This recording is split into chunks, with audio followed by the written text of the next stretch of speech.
देखिए कह रहे हैं find the unit vector parallel to the vector c equal to 12y plus 24j minus 8k। तो मेरे भाई 12y plus 24j minus 8k, अच्छे से ट्रिक देख लें कि इसमें से जो चीज़ कॉमन आ रही है ना उसको कॉमन ले लें। 4 कॉमन आ रहा है, ले लीजिए। क्या बच गया? 3i plus 6j minus 2k। अब ये बस हमारा बचा 3i plus 6j minus 2k। ठीक है मेरे भाई। और 362 का मैग्नीट्यूड क्या होगा बच्चों? 7। तो अलग अलग हम क्या करेंगे, इसको 7 से डिवाइड कर देंगे और यही बच्चों मेरा क्या हो जाएगा? आंसर आ जाएगा। ठीक है, आंसर आ जाएगा। तो वेरी वेरी इंपॉर्टेंट। ठीक है जी। एक थ्योरेटिकल एमसीक्यूज़ भी दी हुई है कि एक ब्रिटिश थर्मल यूनिट कितने जूल्स के बराबर होता है? तो 1055 जूल्स के बराबर होता है। एक BTU बराबर होता है 1055। y equal to 4i minus 6j plus 12k, z equal to 2i plus 4j plus 4k। Basically question ये दिया है कि find the projection of y equal to 4i minus 6j plus 12k on to the direction of z equal to 2i plus 4j plus 4k। तो ये है बच्चों ये सवाल। अब हम करेंगे क्या कि भाई प्रोजेक्शन का मतलब होता है साया। किसका साया? ए का साया बी पे या वाई का साया जेड पे। तो वाई का साया जेड पे। तो वाई और जेड ये डॉट प्रोडक्ट लेनी है। फिर वही मेरी ट्रिक भाई, जो कॉमन आ रहा है कॉमन ले लें। यहाँ से 4 कॉमन आ रहा है या 2 कॉमन आ रहा है, 2 कॉमन आ रहा है। 2i minus 3j plus 6k बचा। अब वाई बस इतना रह गया। जेड से भी कॉमन आ रहा है 2i plus 2j plus 2k। अब डॉट प्रोडक्ट लें। आई को आई से मल्टीप्लाई करें, 2 1 ज़ा 2, 2 को माइनस 3 से करें माइनस 6, 2 को 12 से 6 से करें 12। और मेरे भाई z का मैग्नीट्यूड 1 2 2, मैग्नीट्यूड क्या हो जाएगा? 3। तो 12 प्लस 2 14, 14 माइनस 6 8/3। फाइनल आंसर क्या आ जाएगा बच्चों? 8/3। दोबारा देख लो, बड़ा सिंपल सा है। डॉट प्रोडक्ट लिया हमने, 2 1 ज़ा 2 माइनस 3 2 ज़ा माइनस 6 2 6 ज़ा 12, 12 प्लस 2 14, 14 में से 6 माइनस किया 8। फाइनल आंसर आ रहा है 8/3। 2010 की फिज़िक्स टेक्निकल थी। System absorb 1000 joules of heat and deliver 600 joules of work. बड़ा अहम दे दिया, while losing 100 joules of heat by conduction to the atmosphere, calculate the change in internal energy of the system। देखो Q को असूलन तो 1000 होना चाहिए, लेकिन 100 लॉस हो गया तो Q बचा 900। Q बराबर होता है बच्चों इंटरनल एनर्जी प्लस वर्डन। वर्डन भाई कितना दिया हुआ है इन्होंने? 600। तो 900 में से 600 माइनस कर देंगे, आंसर मेरा आ जाएगा बच्चों 300 जूल्स। फिर कह रहे हैं dash are produce if heavier atoms are bombarded by electron with have accelerated 1000 of voltage. तो आंसर हो जाएगा एक्सरे बच्चों। फिर कह रहे हैं if the two bodies of different masses are moving with the same velocity under identical condition, it will be more difficult to stop or change the motion of the body of the largest mass because the body with largest mass has dash then the body having less mass. तो हो जाएगा more inertia बेटा। फिर ऐसा unit of angular acceleration radian per second होता है। फिर कह रहे हैं in order to attain maximum range of projectile the projectile must be launch at an angle of. तो आंसर होगा बच्चों 45 degree. An observer standing at the sea coast observe 54 wave reaching the coast per minute. If the average of the wave is 10 meter, find the velocity।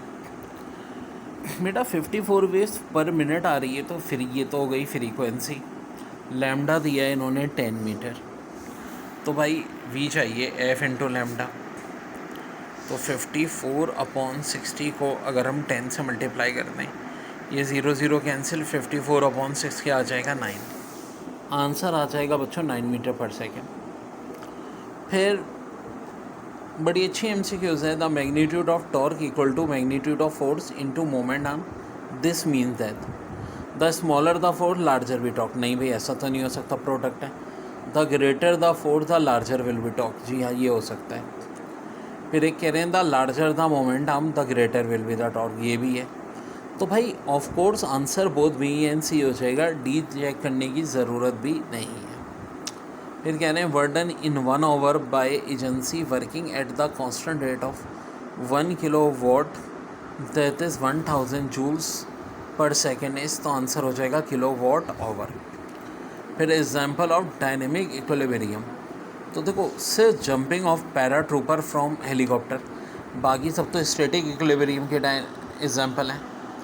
फिर moon complete 1 revolution around the sun in 2.36 into 10 की power. When resistance of 2 Om is connected across the terminal of cell, बड़ा ही खतरनाक सवाल दिया था। The current is 0.5 ampere. When the resistance across the cell is 5 ohm, the current is 0.25 ampere. The EMF of the cell, बड़ा ही खतरनाक था। देखो अगर 2 ओम रेजिस्टेंस है तो करंट 0.5 एम्पेयर है, और अगर रेजिस्टेंस 5 ओम है तो करंट 0.25 एम्पेयर है। EMF क्या होगा? तो EMF होता है IR प्लस R।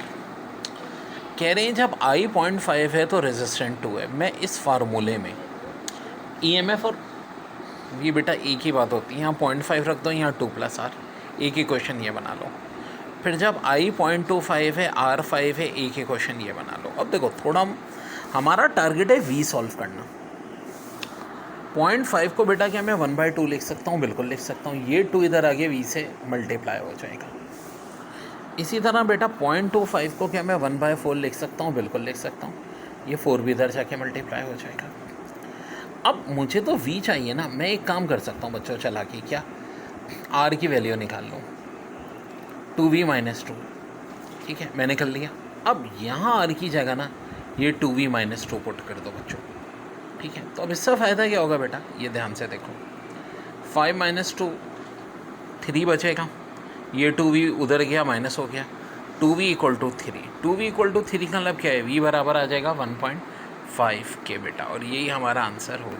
कह रहे हैं the addition of impurity in pure semiconductor material is called, तो ऑफकोर्स ये डोपिंग हो जाएगा। फिर a travelling wave in which the particle of the disturb medium move perpendicular to the direction of the propagation of the wave is called transfer wave. फिर which of following instrument based on Wheatstone bridge principle, ये बड़ी अच्छी बात है। तो देखो metre bridge भी होता है, पोस्ट ऑफिस बॉक्स भी होता है, बोथ एन भी आ जाएगा। फिर process of giving off light by applying an electrical source of energy is called, ये डेफिनेशन है जी इलेक्ट्रोलोमिस्केंस की। Momentum is defined as the product of mass and its velocity, therefore its SI unit. अब obvious सी बात है, देखिए दो चीज़ें हैं, मास का यूनिट हमें पता है कि जी kg होता है, ठीक है, और फिर यहाँ मीटर पर सेकंड भी इन्वॉल्व है, तो इस हिसाब से न्यूटन सेकंड हो जाएगा ऑप्शन बी। सो बच्चों ये बड़ी काम की बुक है मेरी, पूरे थ्रू आउट पाकिस्तान ये अवेलेबल है, आप लेना चाहें। देखिए कह रहे हैं 2 bodies X and Y are attached to the ends of a string which passes over a pulley so that the body hang vertically if the mass of the X is 7 kg and that of Y is 3 kg. Find the acceleration. अब देखो ऊपर 7 और 3 का difference है, ये होता है ना फार्मूला, ऊपर मासेस का डिफरेंस नीचे सम इनटू जी वर्टिकल पुली में। तो भाई एक मास 7 दिया है, एक 3 दिया है, 7 + 3 जी की वैल्यू भी देखें आप तो इन्होंने 10 ही दी है, ठीक है, 7 और 3 के साथ, तो 10 कट जाएगा, 7 - 3 4 इज़ योर आंसर, यानी ऑप्शन डी। अब एक ये बड़ा अच्छा सवाल है, a magnetic field is a region in which a force is experience on a moving charge or a magnet, this force depend upon magnitude of charge क्यों बिल्कुल करती है जी, the speed of moving charge भी बिल्कुल करती है जी, the magnetic field of induction भी बिल्कुल करती है जी। तो आंसर ई हो जाएगा स्टेटमेंट 1, 2 एंड देखिए बड़ा ख़तरनाक न्यूमेरिकल था। एंगुलर मैग्नीफिकेशन पूछी थी, जो कि आमतौर पे नहीं पूछते एस्ट्रोनॉमिकल टेलीस्कोप की। Astronomical telescope has objective lens whose power is 4 diopter. This lens is placed 30 centimeter from eyepiece. When the telescope is adjusted for minimum eye strain, find the angular magnification of the telescope. अब मेरे भाई इसमें problem ये आ रही है कि lens जो place हम कर रहे हैं, ठीक है, उसको ऐसे एडजस्ट करना है हमें। तो ये बात तो इन्होंने ख़ुद कह दी है कि मिनिमम आई स्ट्रेन होती है 25 सेंटीमीटर, और दूसरा लेंस दे दिया है 30 सेंटीमीटर। तो फोकल लेंथ निकालनी है अच्छा, ये जो 25 होता है मिनिमम डिस्टेंस, ये हमें पता है कि भाई हमेशा फिक्स है। तो 1/f equal to 1/p minus 1/q हम लगाएंगे, एफ ही आ जाएगा 13। अच्छा, एफ नॉट क्या दिया हुआ है भाई इन्होंने, ज़रा इसको भी देख लें। 4 डायोप्टर, 4 डायोप्टर का मतलब हो जाएगा यानी 1/4, ठीक है। ये 4 डायोप्टर है ना, तो फोकल लेंथ क्या हो जाएगी 1/4 या 0.25, और 0.25 को 13 से डिवाइड कर दिया जाएगा, अप्रॉक्सीमेट आंसर 0.01 आएगा। ऑब्वियसली बात है इसके ऑप्शन में। देखिए 2010 के बच्चे कुछ क्वेश्चंस में, if the resulted intensity of the interfering wave is greater than intensity of individual wave, this type of interference was called. यार ये भी पूरा मेरे एक चैप्टर है नेचर ऑफ लाइट के का लेक्चर, उसमें बताया हुआ है। इंस्ट्रक्टिव इंटरफेरेंस, इंडिविजुअल 5 है और रिजल्ट 5 से ज़्यादा है तो इंस्ट्रक्टिव इंटरफेरेंस होगा, कंस्ट्रक्टिव इंटरफेरेंस। आगे देखें, if the source and the screen on which the diffraction pattern is formed are move to a large distance so that corresponding rows are parallel to each other and the wave front are plane, this is said to be Fraunhofer diffraction। ये भी हमने पढ़ा था बच्चों। फिर कह रहे हैं, which of following statement about photon are correct. It has no charge, बिल्कुल नहीं होता। इट हैज़ नो मास, बिल्कुल नहीं होता। It is the lightest particle, ये बात भी है। तो स्टेटमेंट ई हो जाएगा ना, यानी स्टेटमेंट 1, 2, 3 तीनों करेक्ट हैं। फिर in parallel plate capacitor a metal sheet is inserted between parallel plate, the thickness of sheet is half of the separation between the plates, the capacitor now. अब ये मैंने आपको एक ट्रिक बताई थी कि अगर ये 1/2 है तो ये 2c हो जाएगा, 1/3 है तो 3c हो जाएगा, 1/4 है तो 4c हो जाएगा, तो हाफ है तो ये क्या हो जाएगा भाई 2c। इन हूप्स इलेक्ट्रोलाइटिक मेथड, देखो अब ये बड़ी टेक्निकल एमसीक्यूज है। Of aluminium refining the reaction which take place at cathode is, तो अल्मोनियम +3 में 3 इलेक्ट्रॉन जब एडअप करते हैं तो भाई अल्मोनियम बनता है। ये है ऑप्शन बी, इसका ख्याल रखना है। Al+3 इलेक्ट्रॉन्स है। फिर sodium benzene dodecyl sulphate is the main constitute of, तो आंसर हो जाएगा सर्फ। फिर जनाब फैट हमेशा पर ग्राम उसका 9 कैलोरी प्रोड्यूस करता है। सिग्निफिकेंट फिगर, यार ये बड़ी टेक्निकल एमसीक्यूज है। देखो मल्टीप्लाई हो गया, ये आंसर आएगा, लेकिन आंसर मैं 5.00 कर दूंगा। क्यों? देखो इसमें 3 डिजिट, इसमें 4, तो आंसर 3 डिजिट में आना चाहिए। ये वजह है कि 5 के बाद डेसिमल ला के 2 0।